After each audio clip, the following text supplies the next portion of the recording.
రాయలసీమలో రాజకీయం వేగంగా మారిపోతోంది. కూటమి ప్రభుత్వం ఏడాది పాలన పూర్తి చేసుకుంది. సర్వే సంస్థలు ఇస్తున్న నివేదికలు ఇప్పుడు సంచలనంగా మారుతున్నాయి. వైసీపీ లక్ష్యంగానే టీడీపీ నేతలు వ్యూహాలు అమలు చేస్తున్నారు. ఇటు వైసీపీ కౌంటర్ రాజకీయం కూడా మొదలుపెట్టింది. ఇదే సమయంలో పార్టీలకు రాజీనామాలు, అలాగే ఇతర పార్టీల్లో చేరికలు కూడా ఊపందుకుంటున్నాయి. ఇక టీడీపీలో ఆవిర్భావం నుంచి పనిచేస్తూ తాజాగా పార్టీకి రాజీనామా చేసినటువంటి సీనియర్ పొలిటీషియన్ కుటుంబం ఇప్పుడు వైసీపీలోకి చేరేందుకు రంగం సిద్ధం చేసుకున్నట్లు తెలుస్తోంది. వివరాలు చూస్తే వైసీపీలోకి కీలక నేత, కడప జిల్లాలో రాజకీయంగా సుగవాసి కుటుంబానికి పేరుంది. రాయచోటిలోని 4 దశాబ్దాలుగా టీడీపీకి పట్టుకొమ్మ లాంటి కుటుంబంగా గుర్తింపు ఉంది. టీడీపీ ఆవిర్భావం నుంచి టీడీపీకి వెన్నుదన్నుగా నిలిచిన ఈ కుటుంబం ఇప్పుడు వైసీపీలోకి చేరేందుకు రంగం సిద్ధం చేసుకుంటున్నట్లు సమాచారం. చంద్రబాబు, వైఎస్ఆర్ సమకాలీకుడైనటువంటి సుగవాసి పాలకొండరాయుడు 1978 ఎన్నికల్లో రాయచోటి నుంచి జనతా పార్టీ నుంచి ఎమ్మెల్యేగా గెలిచారు. 1983లో మళ్ళీ రాయచోటి నుంచి స్వతంత్ర అభ్యర్థిగా పోటీ చేసి విజయం సాధించారు.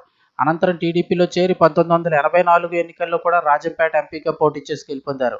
ఇక అలాగే 1999, 2004 ఎన్నికల్లో కూడా వరుసగా రాయచోటి నుంచి ఎమ్మెల్యే అయ్యారు.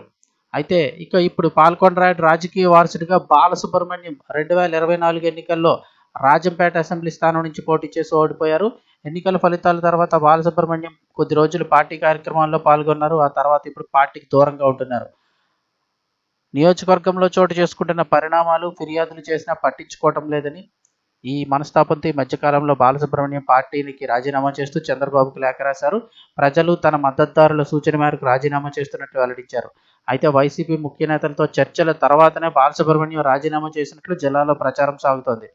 బలిజ వర్గాన్ని ప్రభావితం చేయగలవలసిన సుగవాసి పార్టీలోకి తీసుకోవడం ద్వారా ప్రయోజనం కలుగుతుందని వైసీపీ భావిస్తోంది. వచ్చే ఎన్నికల్లో రాజంపేట ఎంపీ అభ్యర్థిగా బాలసుబ్రహ్మణ్యానికి అవకాశం ఇస్తామని ఆఫర్ ఇచ్చినట్లు సమాచారం. ప్రస్తుతం రాజంపేట ఎంపీగా ఉన్నటువంటి మిథున్ రెడ్డి వచ్చే ఎన్నికల్లో పీలేరు నుంచి పోటీ చేసేలా ఒప్పందం జరిగింది. అయితే సుగవాసిని తమ పార్టీలో చేర్చుకునేందుకు తాజాగా జనసేన నేతలు కూడా రంగంలోకి దిగారంటున్నారు. బలిజ వర్గానికి చెందినటువంటి కొందరు నేతలు రాయబారం నడుపుతున్నట్లుగా సమాచారం. కాగా జగన్ సుగవాసితో కలిసేందుకు ముహూర్తం ఖరారైందని కూడా చెప్తున్నారు. ఈ పరిణామాల నేపథ్యంలో సుగవాసి ఎంట్రీ వైసీపీలోకి ఉంటుందా, లేక చివరి నిమిషంలో మరి ఏమైనా ట్విస్ట్ ఉంటుందా అనేది ఇప్పుడు ఆసక్తికరంగా మారిందంటున్నారు.